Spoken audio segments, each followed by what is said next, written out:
What is going on, RotoGrinders? Welcome back to the Sports Card Grinders show. I am your host, Dean. Same rules apply as always. I know very little about the sports card collecting industry. I am a sports guy, of course, but we bring in three experts to talk about what's going on in the industry.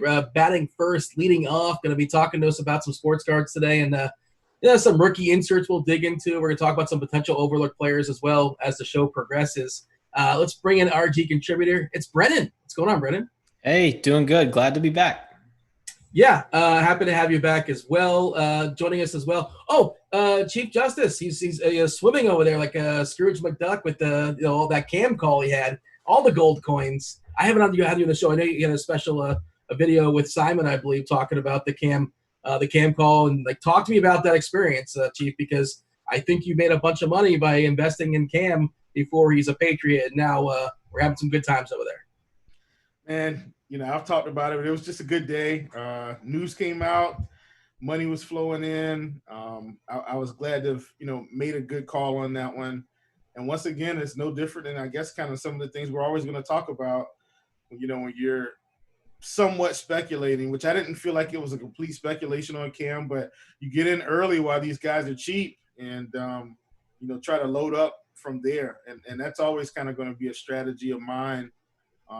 I've told people know that, I was kind of, in the advisory role in the financial industry. And so that was kind of one of my specialties, just trying to identify, undervalued stocks. And undervalued doesn't necessarily mean cheap all the time. It just means, stocks that can give you or maybe undervalued compared to the market. So maybe I buy, Target instead of Walmart this week because Target is a bit undervalued. And I know, just trying to compare apples to apples, and so that's kind of the thing. You don't always have to swing for the fences and get some rookie from overseas that no one's ever heard of. Sometimes it can just be, really good players that no one's on, which I know Brennan is going to plug us in real late here. Please don't give it away, but he's got a hot one for you guys. I would be remiss if I didn't say it's almost like that hot now sign from Krispy Kreme. It's going to make you wreck your car if you see it. So I'm pretty excited about this show, man. This is one of my favorite shows. Really glad to be on with you guys, and let's get rolling. I'm excited to have you. I was going to leave early, but now that you put that tease out there, I'm going to stick around for the entire show. I know you had a video just with Simon. You guys were talking about the Canvas situation, how you made some money off that.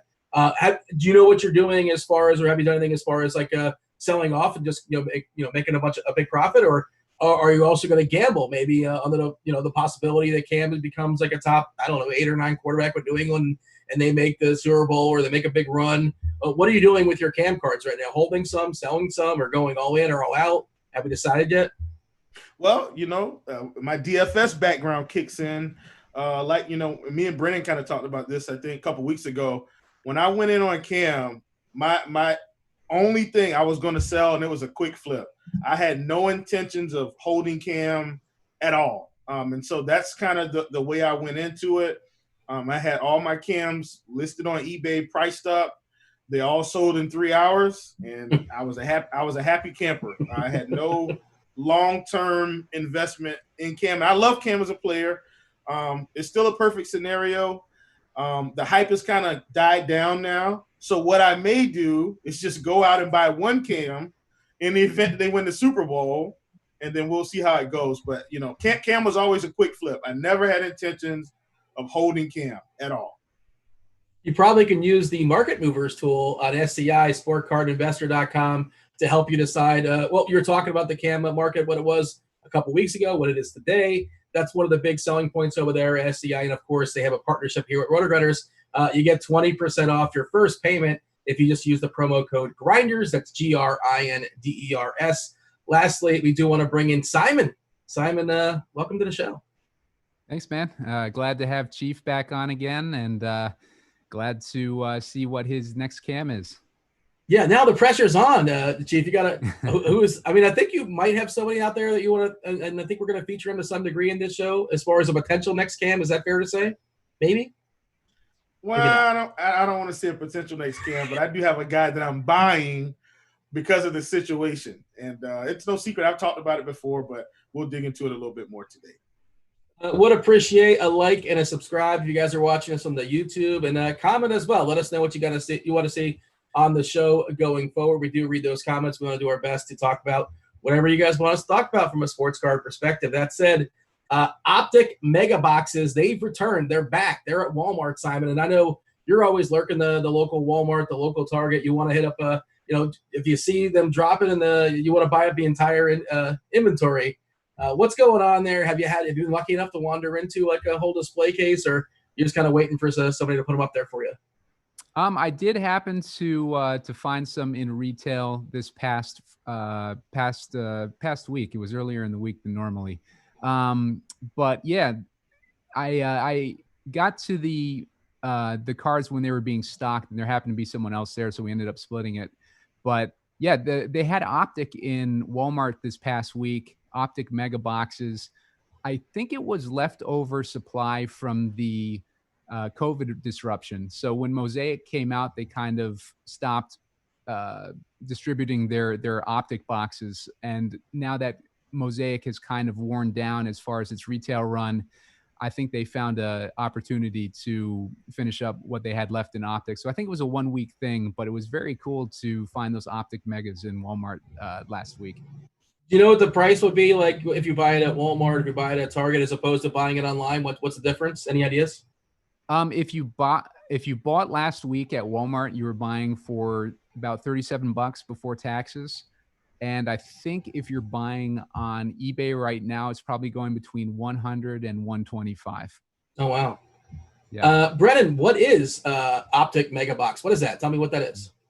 It's a type of, so within the retail product for Optic, you've got a lot of different kinds of packs and boxes that you can purchase. Each one is at a different price point, and it comes with different exclusive parallels and a number of cards and a number of packs.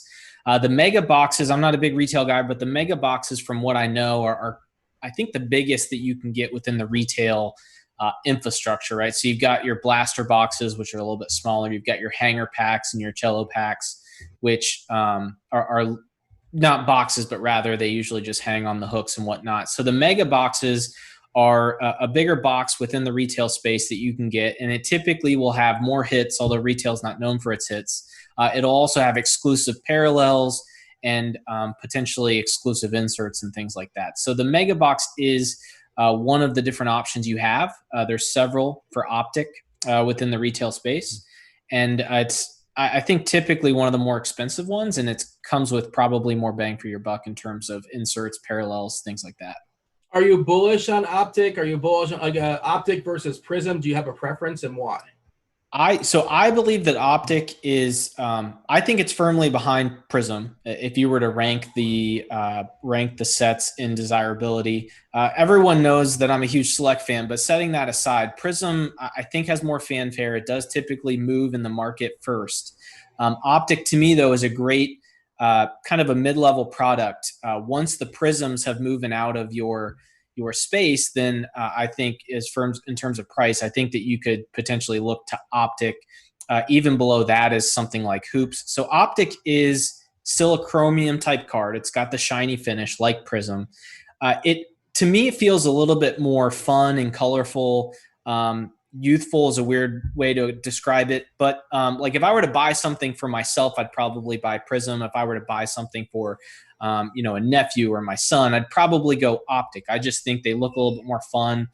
They're colorful, but either way, Optic has caught fire this year. So it is a newer product. I think it started back in 2015 or 16. So it came out a few years after Prism.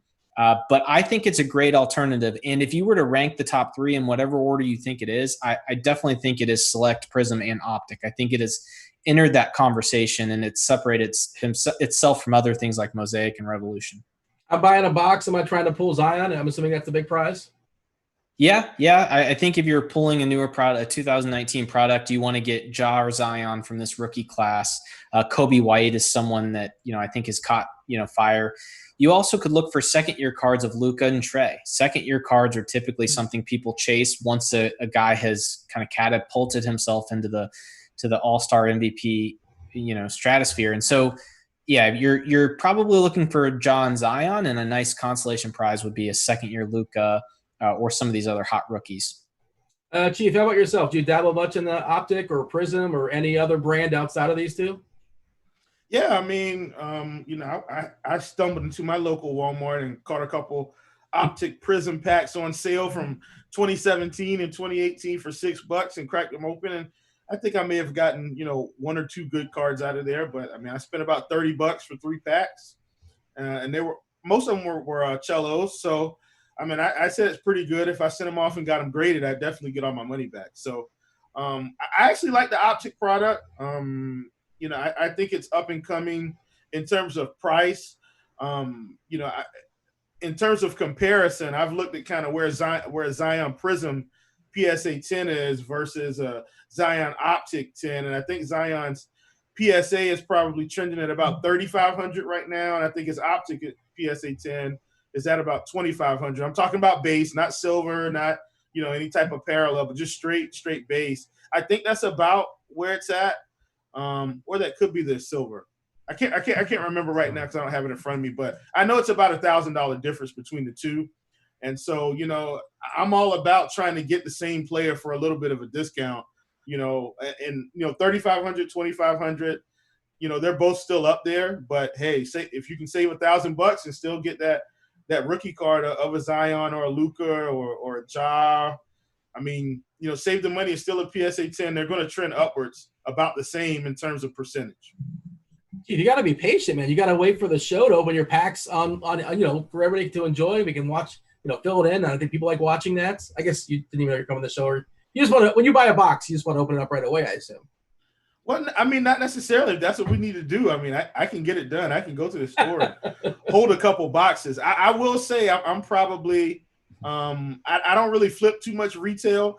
I flip what I would like to consider cheap retail. And I know this isn't a topic that we've talked about, but I try to avoid, and I guess this happened maybe, a little while ago. I said, if I'm not buying any more Score, I'm not buying any more of the other stuff. I'm only buying Optic, only buying Prism, Select, Spectra, only the big boys, because those are the things that I want to open and get the hits. If I end up with a Score pack on sale, I'm just going to flip it, or, like Brennan said, give it to his nephew or something. Is Score kind of trash or what? Well, it's not that. It's just more the old school wax. Old school wax. It's not as good of a quality of a card. If you drop it, forget it. You might as well throw it away. The corner's going to be messed up. Just stuff like that. It's just not going to be as appealing. When you buy a Prism or an Optic, I mean, it's a thick card. Brennan talked about having that chromium finish. I remember when I bought my first Topps Chrome card back in '96. I mean, I could just tell the difference right away. And so, if you want to invest in packs or hobby boxes or whatever, I would say only go Optic, Prism, Spectra, stuff like that. I wouldn't buy any Score hobby boxes. NBA Hoops is making somewhat of a come up. I guess I don't mind that, but some of the Score stuff, I can't get with it. I do like the idea that both of you guys want to give your nephews the bad cards. I guess let's give them the crap. Listen, they can't take care of it. Initiation. Yeah. I've got a box downstairs right now full of like playoff and play and all that stuff and Score that I'm giving a kid in the neighborhood. He said he wants to, get involved. I said, "Oh, don't you worry, buddy. I've got plenty of cards for you to hold on to." So don't you worry about that Optic or the Prism. Simon, jump in here. What's your take as far as do you have a preference? Obviously, value and cost matters too. But when shopping around for Score, Prism, Optic, Select, Mosaic, what's do you have something you target specifically, or it's all based upon the asking price? The only ones I'll target just about any basketball if I'm looking to retail flip, because it's just about any basketball you can flip for a decent return on investment. As far as baseball and football or whatever, baseball, I've been targeting Bowman Megas recently. Those have a nice ROI. The rest of baseball, the rest of the tops, unless it's Topps Chrome, I stay away from those. With basketball, like I said, you can flip just about anything there. I just don't get those sticker cards. I avoid those. Football, it's kind of tough to flip football in general unless it's Prism just coming out. Contenders, you can't, like you can still find those in the store. You can tell there's not as strong a demand for contenders, but Prism with football is typically will sell out pretty quickly in retail. But Brandon, like oh, recently, go ahead. I'm sorry. Recently I've been targeting Mosaic the most. Mosaic, it kind of surprised me this year because it was strong throughout the entire retail run. But that's kind of more an indication on how popular basketball is for sports cards right now. And Mosaic, it just has a nice quality. It's like Chief was saying, it's a one of those thicker cards. They got a really nice inserts, which we're going to talk about in a minute here. What are you showing us right now? I see you're showing something off. This is a Jam Master LeBron James Mosaic card. And this is kind of a look at the type of quality card that you can get in those Mosaic packs if you get fortunate enough. Is that graded or is that not graded? What is that going for these days? Any ideas? That particular one isn't graded. I think I want to say the raw cards are going for probably about between 50 and 70. I'm not sure about the graded cards. I haven't looked too deep into it. Is that something you pulled personally or you bought it raw? That was one that I pulled personally. Yeah. All my Mosaic cards I pulled personally. I haven't bought any Mosaic raw or graded at this point. Brandon, what do you want to add to this conversation? Yeah, I would just add that I think what you're seeing in today's markets is that consumers are more willing to go outside the big three, which is what Simon just talked about with Mosaic. So I think that a lot of times we talk about ROI and what's going to give you the best bang for your buck. I think at least, some of us, I think all of us have a little bit of us that like to just collect in general. And so I think take some time to look at what the cards look like. And if there's certain guys that you collect, things like Select, Mosaic, Revolution, we talked about Chronicles, I think last week, and it's got a ton of different variety. If you're going to collect, I wouldn't be afraid to go outside of these optics and prisms and selects and stuff like that. Revolution is another one that I think is interesting. It hasn't caught fire yet, but I think it's got potential. So maybe look at that, and that's probably your best way to get cheap prices on guys like Luka and Tatum and stuff like that, because that set, once you see a set kind of go mainstream, all boats will rise in that tide. And so don't be afraid to speculate a little bit, at least with a little bit of your portfolio outside of these main ones. But make sure that it has something going for it. It's got a cool look. It's got a long print run, whatever it might be. So that's all I'd really add to this. So I'm somebody that comes from the perspective of collecting in the 90s, and one of the issues in collecting in the 90s was the market was just flooded. How does explain this to me? I'm not saying that's what's happening, but that's where my brain went. Like, you're throwing out Optic and Prism and Select, Revolution, Mosaic, Hoops, Score. I'm sure there's more that we haven't talked about. Should we be cautious? At what point should we be cautious that the market is being flooded, or am I just like, is my brain stuck from 30 years ago? Yeah, no, it's definitely something that will present itself as a risk in the future. That being said, there's a lot of different things that Panini has done, and on the other side in baseball and football, or baseball specifically with Topps and Bowman and all that, that there's a lot of things they've done to kind of combat that. One of which is just the parallels and the numbering. So if you take something like a LeBron James, there was really only 2 or 3 different versions of his rookie card that you could buy. And with the newer card, you've got several different parallels. I think Prism's got over 20. So if you're really concerned with the print runs on these cards, then you can try to go for something that's got a smaller print run, a silver, a green, a white, the different numbered cards. That being said, you've also got grading, which is somewhat new. Now, some of the older cards are being graded, but you automatically take a card that might have, let's say, Luka Prisms might have 100,000. This is totally throwing a number out there, 100,000 in the population. But if only 15,000 of them grade out as a 10, and you get one of those 10s, you've now got the smaller population within what is a bigger population. And so there's different ways now in the industry that we didn't have before, that we can kind of build in some rarity to cards that are somewhat, plentiful. But I'd also argue that I think the sports card market is surprisingly efficient. It's much more efficient than it was back in the day. And so I think a lot of the increased populations are priced in. If you look at a PSA 10 base Luka and compare his price to some of the cards like Kawhi, Anthony Davis, LeBron James, it seems like a lot, a PSA 10 base Prism, but when you look at it compared to these other guys, it's quite a bit cheaper. And I think that's because we recognize there's a bigger population. So supply and demand kind of always wins out in the long run. So I wouldn't be too concerned now. But if we start to see it get out of control, which is one reason why I like to stick with Select, is because Prism exponentially goes up while Select is kind of slowly climbing. You just kind of have to keep an eye on the PSA, SGC, and BGS population reports and try to go with something that's a little bit more rare than what's hot at the moment. Yeah, Chief, feel free to chime in and add on any thoughts you have there to clean that topic up. Otherwise, move on and let's talk about the finding value in rookie inserts. How do you want to talk about that? Well, I mean, I definitely want to just kind of add a little bit to what Brennan said. I mean, obviously, superb explanation.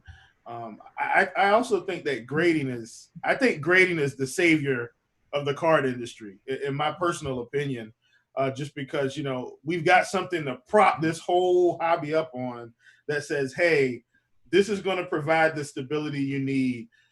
This is going to let you know that this isn't just a copy that someone made in their basement. It's going to keep the industry going. And so, now that we've got the big three, SGC, Beckett, and PSA, I think it's really, really saved the hobby. So I'm really not concerned that, we've got a lot of different prints. Brennan talked about Revolution. Revolution is like my personal collector's favorite. I love Revolution. And I don't think we'll see as many print runs as we did back in the 90s because, Panini's also got National Treasures and Noir and Flawless. Like there's all these other higher end brands that they have as well. I think we're fine, especially with the three grading companies. I think it's really, really going to save the industry and keep us afloat. Why am I just now hearing of Revolution for the first time? Where have I been? Have I not been paying attention, or have we not been talking about it? Yeah, man. And listen, Dean, if you can get your hands on a Chinese New Year Revolution, look out. We're going real niche. This is a real niche conversation Chinese here. New Year Revolution is I love those. Is that a thing? It's a real thing. It is. Yeah, I like the Astro Chinese personally. Oh yeah, I like that too. So just to give you an idea, Dean, it has a bunch of parallels like Prism and Optic and Select. However, they do it a little bit differently. Instead of a different color, it's a different design in the background. So the Astro's got a bunch of stars behind it and a different thing like that. And I'm pretty sure they ripped off the design and the idea from like an old school Pacific product like back in the day. So I think it's kind of just a reimagined version of an older set, which adds a little bit of nostalgia to it. So I like it. I agree it's more of a collector's set right now than investment set, most definitely. But I can tell you I've got a couple of Jason Tatums that I would not have otherwise been able to afford. They're parallels within the Revolution set, which cost me a lot less than something like a silver Prism would. Yeah, I just did a quick Google here. They look pretty sweet. I was not aware of the existence of these, but now you guys got my curiosity. And I guess this is like over in China. They run their own print over there. Is that how that works? That I don't know. Okay. Chief might have to tell you. I assumed it was just a special edition parallel, but maybe it is only available in Chinese products, which you've seen with other things like the Tmall product that's been opened on YouTube and stuff like that. I was thinking like Pokemon. Like I know they have their own Pokemon, like in Japan. Like I don't know if it's different per country. I have no idea how that works. Speaking from a point of ignorance, I just don't know. I think that's what it is because with this is another personal collector's favorite, and this one isn't as popular, I think, but like Court Kings, they've got like this Australian version that they have I think the acetate or something. But I mean, I like that one too. So that's what I'm saying. Now you're getting into like my PC stuff. Like that stuff I won't sell. That stuff I keep, that I want to look at. But yeah, every I don't want to say every brand, but the brands like that, they've got some branch outs that they do like just over in Europe or over there, and they've got their own kind of print runs. So if you can get your hands on it, like it's really cool. You think that speaks to you mentioned Australia, you mentioned China, just how basketball is just such a global game now? Is that probably how does it all sort of correlate together? Absolutely, 100%.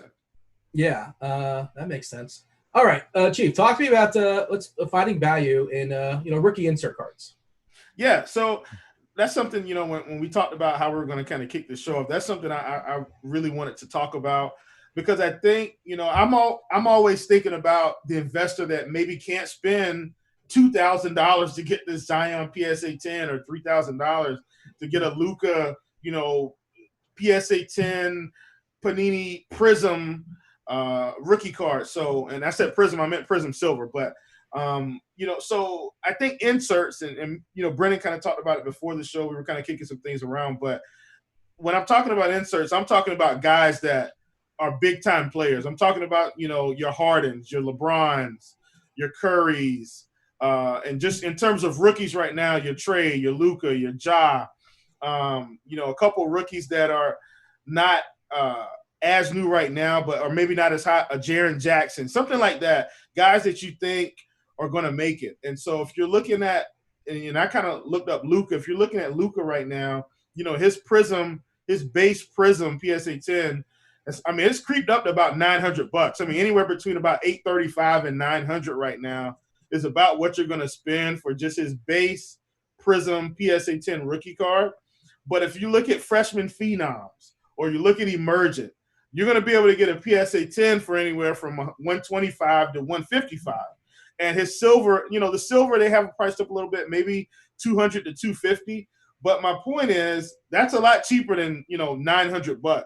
And you can get that and hold it and try to ride the wave. If Luka's as good as we think he is, and we think he's the next Dirk that's going to bring them this huge championship, which I think he's got a shot in the long run, then, I think these inserts are really going to catch on, down the line, especially for some of these rookie cards. I've looked at the emergent, the freshman phenoms in terms of the Panini Prism. I like it. I saw a Trae Young freshman phenom. I think it's like a red and yellow. It really pops. And so if you can get your hands on those, they're tremendously cheaper, graded and raw. Both sides of the coin, they're going to be a lot cheaper to get your hands on than just your standard base rookie Prism or Optic card. Just to be clear, by the way, when you're saying Luka, you're talking Doncic and not Samanic, correct? I know a lot of people out there yes. probably like, well, which Luka is he talking about? I'm definitely talking about Luka from Dallas, not Luka from San Antonio. There is a difference. Simon, your thoughts on this? I think the other Luka is in Chief's mailbox right now, so he's itching to get out of the show so he can dig into that mailbox. But yeah, no, I'm with these guys. I think those inserts are good to target when you don't want to pay up for the standard cards in a set. Gives you an opportunity to buy the players that you want at cheaper prices. And I think one of the appealing things about Optic too is the inserts that they have. This is a James Harden splash card. It's kind of got that holographic effect on it. But yeah, cards like that are cool to find. When you get those higher quality cards like Optic and Mosaic and Prism, you can find those style cards in them. And not only is it good from the fact that you get a cheaper shot at a player that you like, but you also get a more limited print run on the card, because the inserts, as far as I'm knowledgeable of, they have less of a print run than the standard cards in the set. All right, jump in here, Brennan, your thoughts. And I know we also wanted to use Cardboard Connection, and Simon's going to do a screen share as well, but feel free to clear up your thoughts before we segue to that.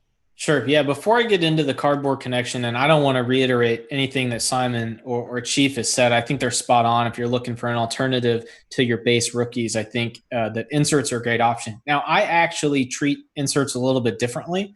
One thing that I've been doing is picking up a lot of inserts for some of the guys that I know for a fact will be, as their careers end, will be some of the best that have ever played the game. Two guys specifically right now are Stephen Curry and LeBron James. And I think that Optic definitely has a really strong insert game. I would say Mosaic has one as well. The NBA, the Jam Masters that Simon showed us earlier, in my opinion, it's one of the coolest inserts we've seen come out here recently. And going for the rookies, I think, is a great option. But also going for guys like LeBron, Curry, I think Giannis is probably putting himself in that conversation. These are cards that I think have long-term upside, because right now everybody's focused on their base rookies, but when those get too high, people are going to start going to some of the cool inserts, and eventually they're going to run out of base rookies to collect, and they're going to move on to the inserts. And I've always found it weird that in the 90s, inserts were kind of the hot thing. Like, that's kind of the cards you wanted, but now we kind of forget about inserts. So I think inserts are great, both for rookies and for the all-time greats. What I wouldn't do is invest in the mediocre players. For instance, DeAndre Jordan has a Jam Masters insert. Unless you're looking to collect the whole set, I don't know if going with guys like DeAndre Jordan is probably a great option for inserts, but rookies and some of the greater players to play the game, I think, are great options there. Now, the question you might have is, and this is where Cardboard Connection comes in, well, how do I know what inserts are available? Because like Simon said, those don't hit eBay as much as the base rookies, and they don't get talked about either. And one thing that I like to do is go to Cardboard Connection and read through the breakdown of each of the sets. And so what we've got up on the screen is a 2019 Optic set breakdown. And so you can see in the first paragraph, it kind of talks about the different parallels available, the different inserts. And what I actually love about this is they go into what's hobby only, which I would put a premium on hobby box only inserts because they're going to be less plentiful than the retail. But that being said, you can kind of scroll through here. And at the very bottom of the screen, you'll see it goes through the checklist for the base and the autos and the memorabilia. But if you get all the way to the bottom, it'll actually break down each of the inserts as well. So for the Optic Basketball, one of my favorite is All Clear for Takeoff. It's the first one they talk about. And you can see there kind of what players have those cards, what parallels are available. And this really gives you the data and the information you need to figure out, one, what inserts do I like, which ones look cool, but also what players should I be targeting. So for instance, on the All Clear for Takeoff, I'd be looking at, we just talked about it, I'd be looking at the rookies. So John Morant is a guy that I'd be looking at. I'm looking at the list now. Zion Williamson's on there. So obviously you'd want to target those two guys. But I'd also maybe look at a guy like Giannis Antetokounmpo or LeBron James. They're not their rookie inserts, obviously, but these are two of the bigger names in the NBA. And so those are four guys where I'd set up my eBay search. All Clear for Takeoff Lebron, All Clear for Takeoff Giannis, All Clear for Takeoff Zion. And I'd be monitoring those. And if I have a price in mind that I'm willing to pay, then I can jump on that as soon as it hits eBay. And like we said, inserts are probably still a little bit undervalued, and they might be for a little while. But I think they're great collector's cards. I think they're great long-term investments. And you're definitely getting them for cheaper than you would the base rookies. If you're a higher-end investor or collector, I actually think Court King's inserts are probably some of the most undervalued in the industry. One that you should look at if you really like high-end cards is Blank Slate. It's just a beautiful card design. It's like a blank canvas of a painting with just the player on it. And it's also a case hit, which means they are very rare, super short printed. Another one that I like from this year's set is the Aurora. It's also a case hit. And what the case hit means is, a case is basically a bunch of boxes for different products. It's a different number of boxes that gets shipped as a case. And there's only one box in that entire case that has that card. And so case hits will be typically more valuable than any other type of insert. Case hits can be inserts. They can also be autographs and RPAs. So it's, as you learn the different sets through Cardboard Connection, they have it basically for every set. You'll start to get a feel for the inserts you like and which ones you want to target. But I definitely wouldn't sleep on inserts, but you should go in informed because you can't just randomly search for inserts. It's a lot harder to get a feel for what's available out there. I pulled up this page on the fly, and you mentioned the All Clear for Takeoff, and some interesting names in there. Like you mentioned, like LeBron, Giannis, but then, like you said, DeAndre Jordan. There's only 15 people. DeAndre Jordan, John Wall. Yeah, John Wall's in there. How do they decide who jumps in the set and who doesn't? How does that work? Is it sort of it's a good question. I imagine so. I think that the All Clear for Takeoff is guys that obviously can dunk and can jump. So obviously someone like Donovan Mitchell, Russell Westbrook, John Wall's known for his dunks as a point guard. Aaron Gordon, of course, the dunk contest king. I do think it's kind of weird Victor Oladipo's in there. Maybe I just haven't seen him play in a while. Like maybe he did have a bunch of dunks that I'm just not aware of. But I think the idea is they come up with a theme. What's really cool, and I actually have the Russell Westbrook of this exact card that smoke in the background is white for the base card, but for the red, it's actually tinted red. And so you've got Westbrook in his Rockets uniform with the red smoke behind him. It's just a really cool card. And I mean, those are the things that, I think you can look at. If a card looks cool and you think it has some desirability, then, I mean, go for it. Obviously, Zach LaVine, if you're a guy that just, likes to collect Zach LaVine, that'd be a pretty cool card to have in red. So yeah, and they've got a couple other sets in the Optic, in the Prisms, that the inserts that I think you should look at, but don't be afraid to go outside of the main, the main ones. One that this is, you guys will have to look it up, Google it after the show or while you're listening or watching to this. There is I think it's Domrus. It's either Domrus or Hoops has an insert called Crunch Time, and it's the player on a cereal box. It's basically designed like a cereal box, and their stats are like the calories and stuff like that. So is it like a Captain Crunch tie-in or something? Exactly. So look at it. LeBron Crunch Time. Type it into Google or eBay. It's. I might pick some up. They're very cheap, but it's a cool concept. It's literally the cereal box with like their stats as the calories and stuff. So it's a pretty cool design. But you'll find a lot of little nuggets like that as you kind of explore some of these inserts. I want to get everybody's thoughts, or if you want to add in any sort of insert cards you guys want to target. And I know nobody's prepared for this question, but I'm curious, Chief. Like we talked about, I don't remember if this was pre-show or during the show. I forgot. We were talking about players like as stocks, essentially. And the name John Wall popped up. And John Wall, we haven't seen play for a long time. He's on a terrible team. He's got a bad contract. He's probably not going to get moved. And when he comes back, he's 29 years old. I imagine, again, I come from the perspective as I don't know anything about cards right now, basically. He's got to be crazy cheap. Is there a floor of his price right now where you consider, like, is there a world where you can map out and say, well, theoretically, he can return back from injury and land on the right team and all that? Long story short, is he a guy that you would consider investing in and, buying on the cheap and try to flip like you did Cam? Well, I definitely think it's in the cards, literally. I think it's possible. Here's how I feel about John Wall. Obviously, he's had some injury history. Still a young guy.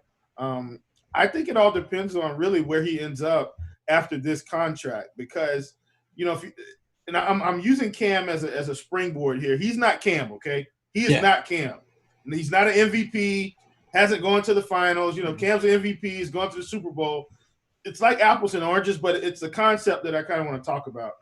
For John Wall's prices to go up as quick as Cam's did, he's going to have to go to like an immediate contender, like the Lakers, the Clippers, Dallas. He's not going to New Orleans. He's going to have to go somewhere where it's championship or bust. Like that. That's the perfect world scenario for John Wall. And I think it's similar to Cam. I don't think he's getting another big contract. So if he goes to the Lakers, it's probably something like a 2-year, $20 million, or 1 year, $15 million, something like that. He goes to the Lakers and has a chance to win a championship. You're going to look like a real smart person buying up all the John Wall right now. So I think that's kind of, in my opinion now, what you're looking for if you're buying John Wall. You're really hoping that he doesn't go back to Washington. He goes to a contender and has a real shot at winning a championship. Like if he goes to Milwaukee because, Eric Bledsoe needs too much money or something like that, look out. His prices are probably going to go up because he's got a real chance to get there.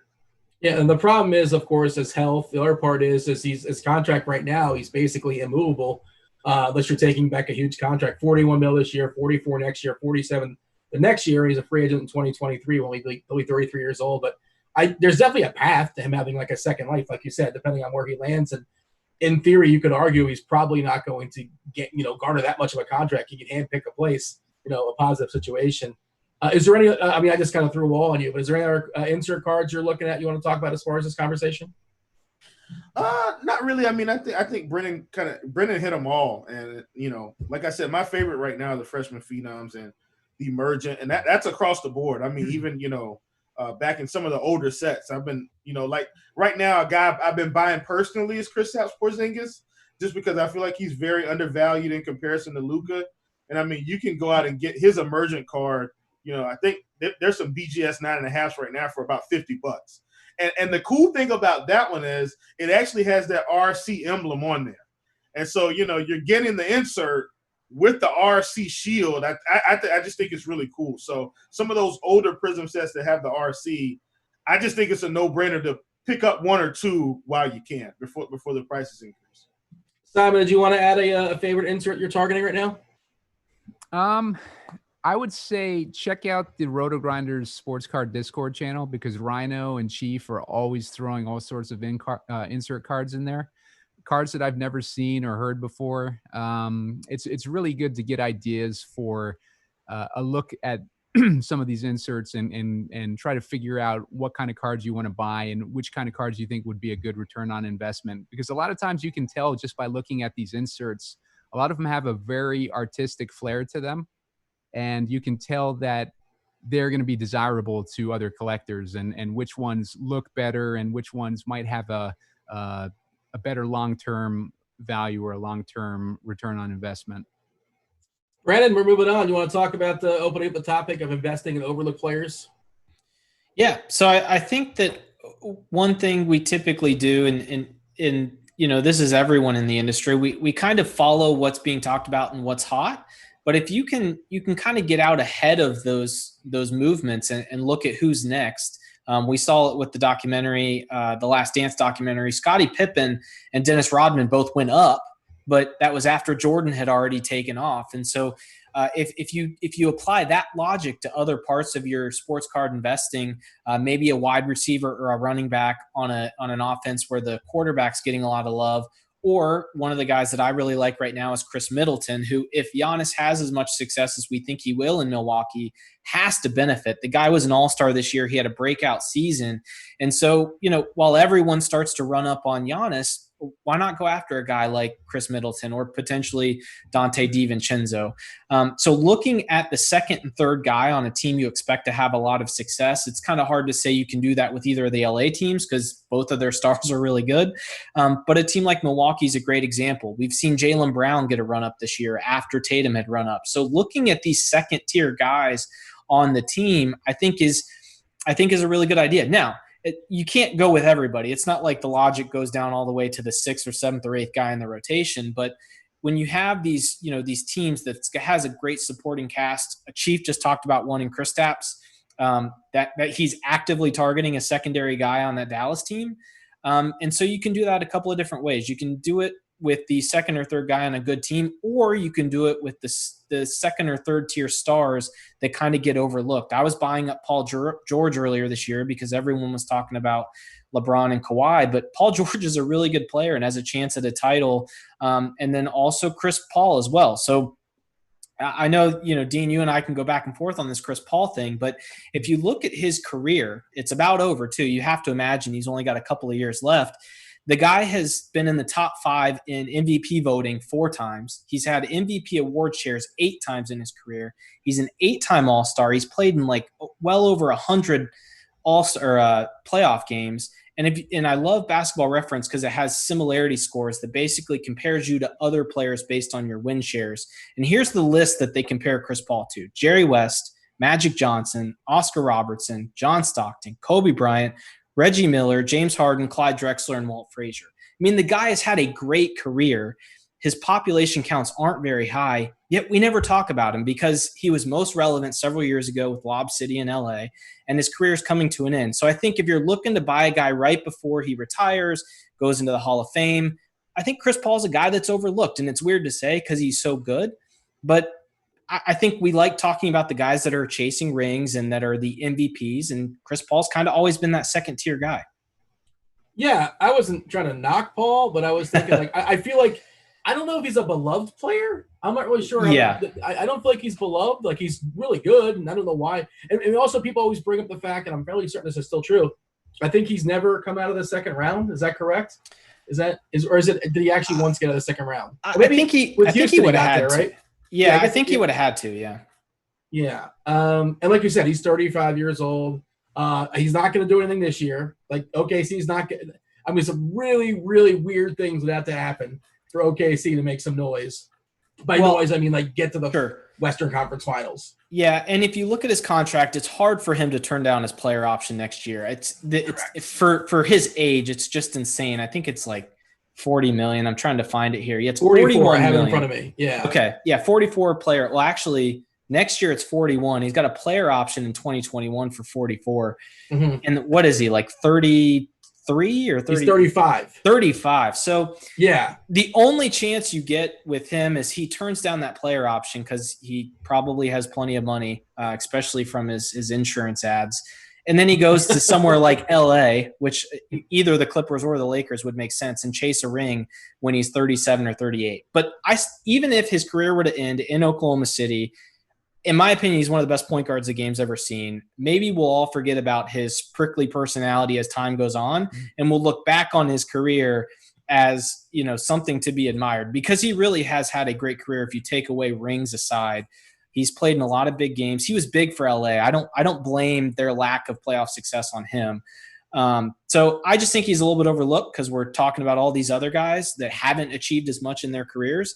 And you've got a guy here that's one of the most successful point guards we've ever seen. So that's another, insert name of unsung star. It doesn't have to be Chris Paul. I think those are opportunities you need to look at.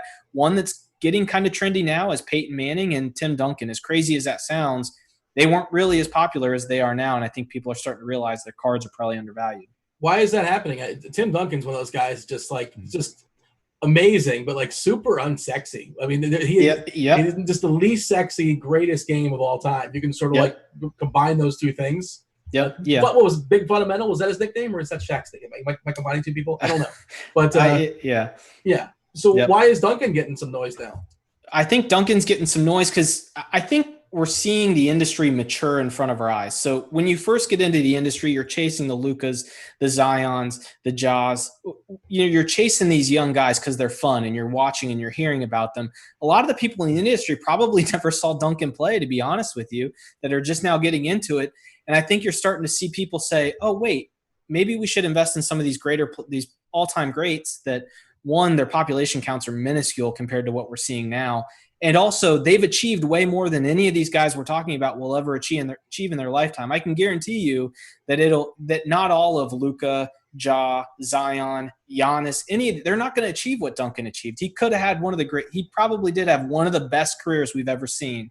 And his cards, relatively speaking, are so undervalued. And I think all investors and collectors alike that are getting in are maturing in front of our eyes. And I think you're going to start to see people appreciate the all-time greats, appreciate the inserts. And if you can get ahead of those movements, I think there's a lot of money to be made. Yeah, you can also play the what if game. Like, what if Ray Allen didn't make that one shot, one more title for sure, and San Antonio will be thought of as an even better team and a bigger team for the 90s and the aughts, I guess.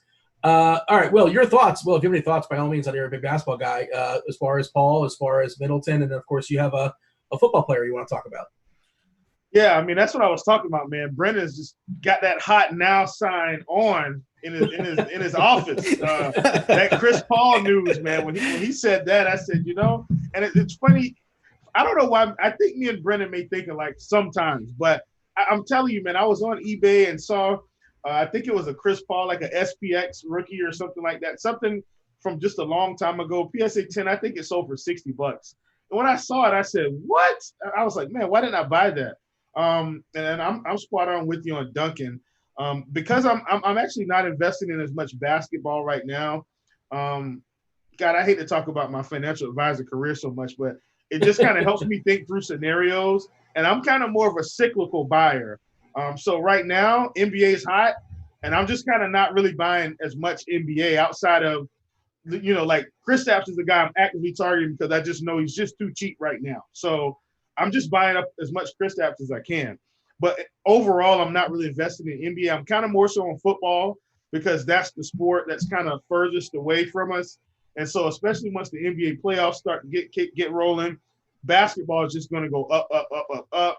I'll buy basketball after the finals prior to, the next season.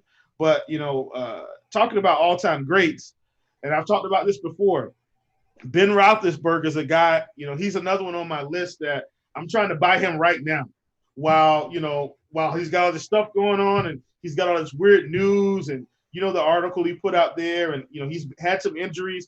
Bottom line is Big Ben's going to the Hall of Fame, period.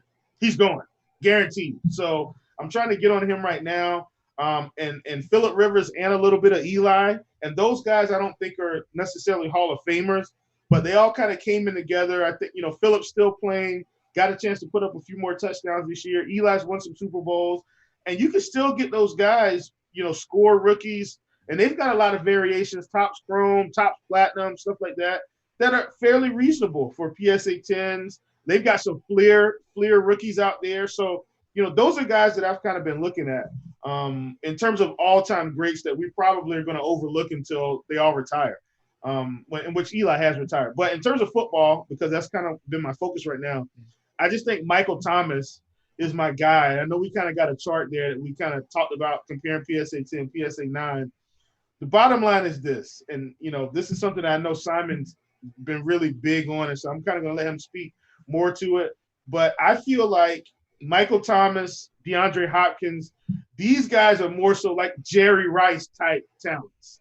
I mean, their careers, if they stay on pace with the catches, the targets, the touchdowns, they're going to be cruising into this Jerry Rice stratosphere, kind of like Megatron. Had Calvin Johnson kept playing, imagine what his cards would have been worth today if he was still playing. I mean, the stats would be through the roof. And so, while I know quarterback is king, and I still think quarterbacks are very important, I just think Michael Thomas is a guy, and DeAndre Hopkins, 1A, 1B, that we can just start investing in prior to the football season. And these are holes for me. I'm not going to flip Michael Thomas right now, and hopefully he doesn't get hurt or some major injury, but they still got a chance to go to the Super Bowl every year. I don't care if Brady's in the NFC South. I think Brady can go as well, but the bottom line is Michael Thomas, his numbers are going to just be through the roof. He's as steady as it comes, him and Hopkins. So those are two wide receivers I feel really comfortable buying their cards and holding long term. And because I think if they stay on this trajectory, they're Hall of Fame for sure. And God forbid they win a Super Bowl. I got a couple things for you. First of all, I love hearing your financial advisor background. I wasn't aware of that. That's pretty cool. I have some more questions. Off air, I'm going to ask you about my stock portfolio. So a couple things. We come from a DFS perspective, and I'm wondering, you mentioned Big Ben. Do you ever consider, hey, I'm buying Ben, why not buy Juju and stack the investments? Is that like if Ben's going to be successful, you're assuming that Juju probably is successful as well? Is this something that people consider, or is that just completely bizarre? Well, I think they may start to consider it. Like I said, I'm trying to hold off because listen, Simon's got the juice on this on buying these other players. I'm trying to let him have it, but I definitely think it's possible. I feel a lot better about wide receivers anyway, especially ones that, like I said, have the talent to go Hall of Fame. Those are the ones like, Brennan talked about Randy Moss a couple weeks ago. And, those are the type of wide receiver cards you want to get in that portfolio. Guys that for sure are on the Hall of Fame trajectory, are going to have, be stable throughout. A guy like Juju's had maybe one or two good seasons. Antonio Brown's gone, and he didn't have the numbers. Now, Ben was hurt, had backup quarterbacks. But, we've got Deontay Johnson there now that could take off because everybody's on Juju. Juju's not Antonio Brown, okay? He's just not. That's the reality of it, Even when Antonio Brown was there and he had double coverage, he still put up the numbers. So Juju hasn't shown me that he's going to put up the numbers like a number one without Antonio Brown. So I'm not saying he's a bad investment. I'm just saying I'd wait and see. Michael Thomas and DeAndre Hopkins have proven to me that they're on their way. So I don't mind investing in those guys. Yeah. Also, people are going to say it's blasphemous to compare anybody to Jerry Rice. There's some old guys like us. So, how dare you? And you're paying for the longevity for Rice as well, too. You, of course, can take a 4-year or 5-year or 6-year sample, but Rice gave it to you for what, 13, 14, 15 years, whatever it was. I know we finished with Oakland and Denver. I don't know. He went to Seattle a little bit, too. Let's not forget about Seattle. Cup of coffee. Squeeze him in. I think he finished with Denver. I don't know. If only there was a machine we could type this into. All right, Simon, Will wants you to talk. Feel free to add in. Hopefully you've been screen sharing this whole time. I hope that's been going down. And also, Simon, you have a player you want to talk about as well that's been overlooked as far as your estimation. Yeah, as we've been talking about these overlooked players, I've been showing screen share of the Sports Card Investor Market Movers tool, kind of demonstrating the kind of cool tools that you can get when you subscribe to the Market Mover subscription. You can get 20% off if you use the promo code Grinders, 20% off your first payment on any subscription. And these are great to kind of illustrate when you have an idea like Michael Thomas, what's his card doing, right? And you can see from this chart right here that his card is kind of flatlining. It doesn't look like those NBA charts where they're just straight to the moon. His chart's kind of up and then flat. Well, when I look at NFL cards in particular, there's an old school mentality in the card collecting market that it's quarterback or bust. If you're getting NBA, NFL cards, you have to get a quarterback. You can't get the wide receivers. You can't get the running backs. And I think that's a flaw in the market because it's a passing league and the quarterback's got to throw to somebody to be successful. And the wide receivers are a lot more flashy. And people collecting cards, they like flashy players. And I think with the demand for cards being so strong as they are now, we've seen it throughout the NBA season. I think that's going to carry over into NFL. And I think with all this new money coming into the NFL market, they're going to focus on more than just the quarterbacks. So that leaves all these undervalued wide receivers that you can target. And Chiefs right on the money with Michael Thomas, one of the greats. And you can get his rookie card basically for $169, and it's got a population PSA 10 of 136, and that's for a Prism Silver. So that's super cheap for a guy who's the peak of his position right now. And getting off the topic of NFL, the overlooked player that I wanted to look at is James Harden. And I got a chart of his I believe Topps Chrome rookie card. Yeah, it's his Topps Chrome base PSA 10. It's got a population of 50, and that's a 2009 card. And I'm comparing it to Giannis 2013 Prism Basketball base PSA 10.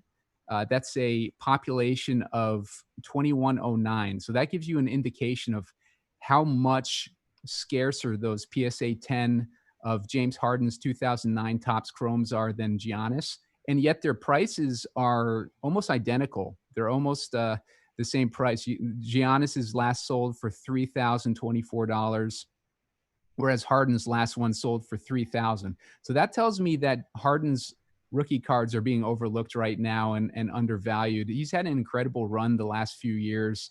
If you're a DFS player, chances are you have to figure out a way to squeeze him into your lineup if you want to compete. So a guy like James Harden, I feel, is a big enough superstar that his card should be worth a lot more than it is currently. And I think that's an overlooked guy that you can check out right now.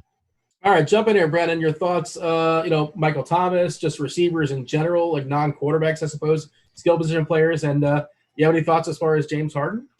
Yeah, well, if you can see my background, I'm, of course, on the Michael Thomas train. But that might be some Buckeye homerism there. But I think Simon and Chief are spot on. I think that everyone's focused on NBA right now. I myself am included. I have a list of guys in the NFL I want to look at, but the NBA is hot right now. So that's not going to always be the case. Come the December or when most of the teams are eliminated from the playoffs, you're going to start to see people shift into football.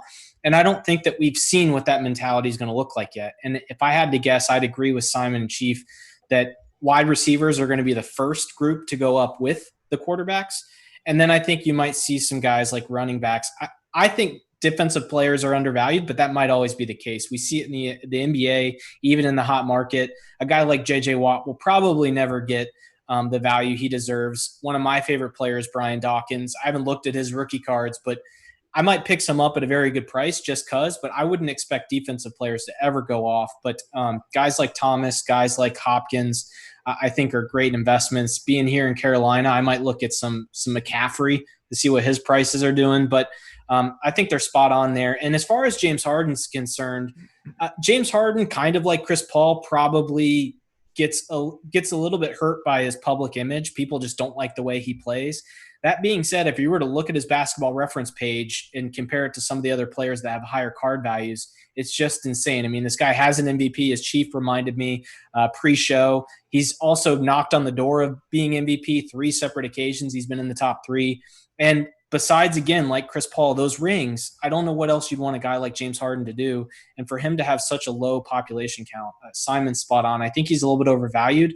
One thing we should mention is with these guys that are overvalued, we don't know exactly when the market's ever going to catch on. It might not be tomorrow. Luka's, Giannis's, Zion's, they're all going to go up. They're going to continue to skyrocket.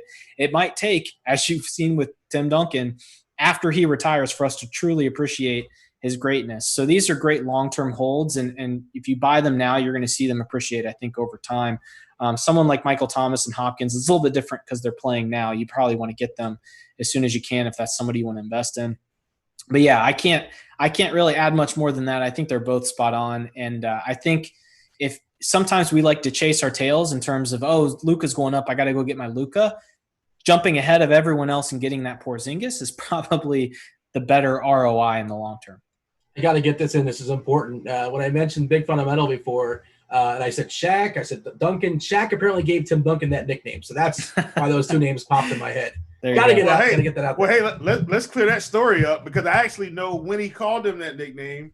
Okay. I was actually watching the game. I don't remember the year, but it was at an All-Star game, and Tim Duncan was wide open, and he just took a layup instead of dunking it. Keep in mind, this is the All-Star game. And Shaq looked and said, did he just lay it up?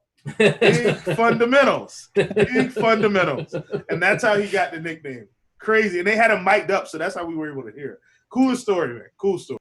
I wasn't aware of that, but yeah, that checks out. That's all. It seems like something that Duncan would do. And outside, also taking his like 15 foot like off the glass jump shots, like things like that.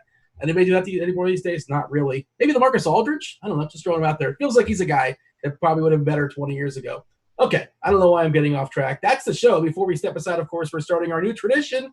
As everybody says goodbye, that gives out their socials, tell people where to find them on the Twitter machine and all that. We're going to be showing off one of our cards, one of our mail day cards, something that you want to talk about. And Simon, you're batting first, and you got a Zion card, but it's a little bit, it's a little funky. What's wrong with it? Yeah, so going back to my hunting last week, I found a few boxes of Optic.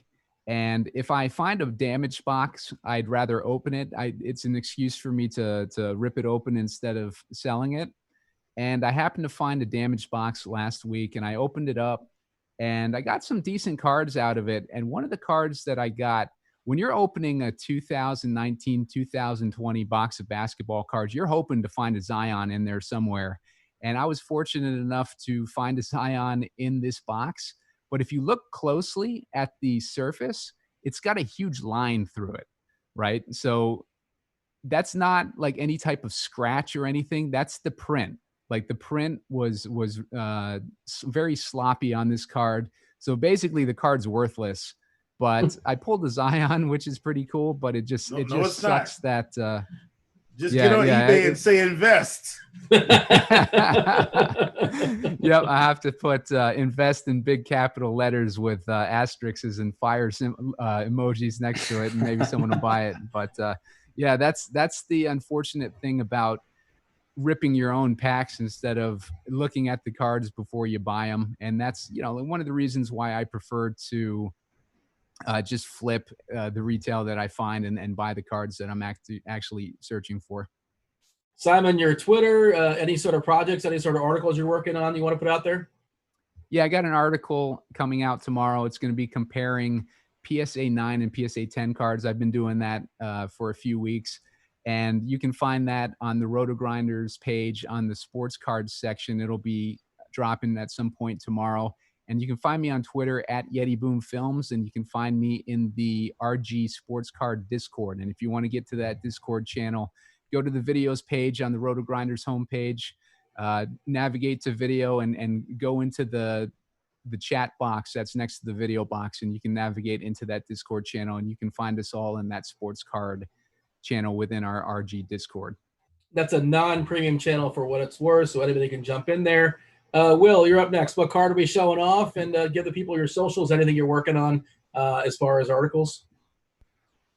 Yeah, I'm going to have a real deep dive on the rookie inserts article. So I know we kind of touched on it, but I'm going to really go in depth for my next article and kind of really give you some good data and just compare a couple different players, and that way you can get a really good idea of what the pricing could be like, if you decide to go down that road.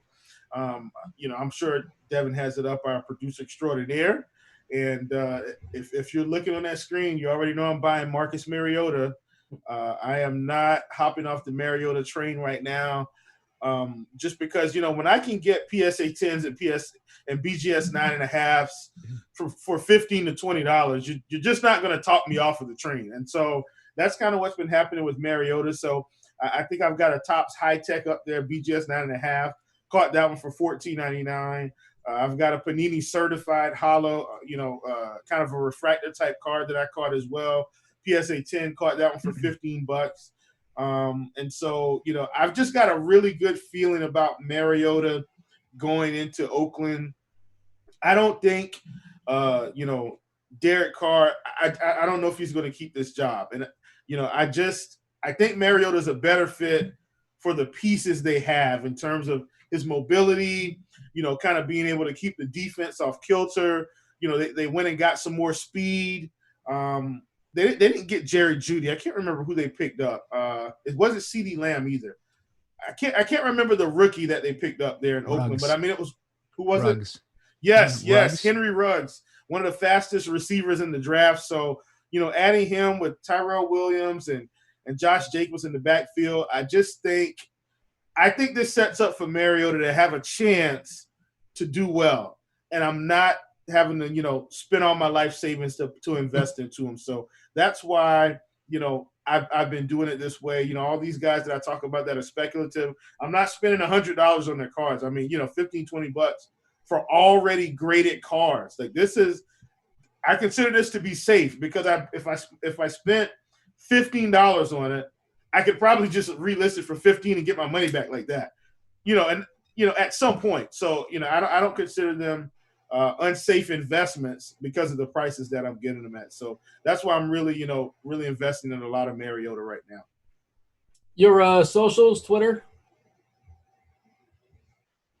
You are on mute. Catch me. Yeah, I muted myself, but you can catch me on Twitter at Chief Justice 06. I know I didn't say ICE. I don't have it capitalized on Twitter. But it is Chief Just ICE 06, but it's Justice 06 on Twitter at Chief Justice 06. Brandon, close us out. Sure. Yeah.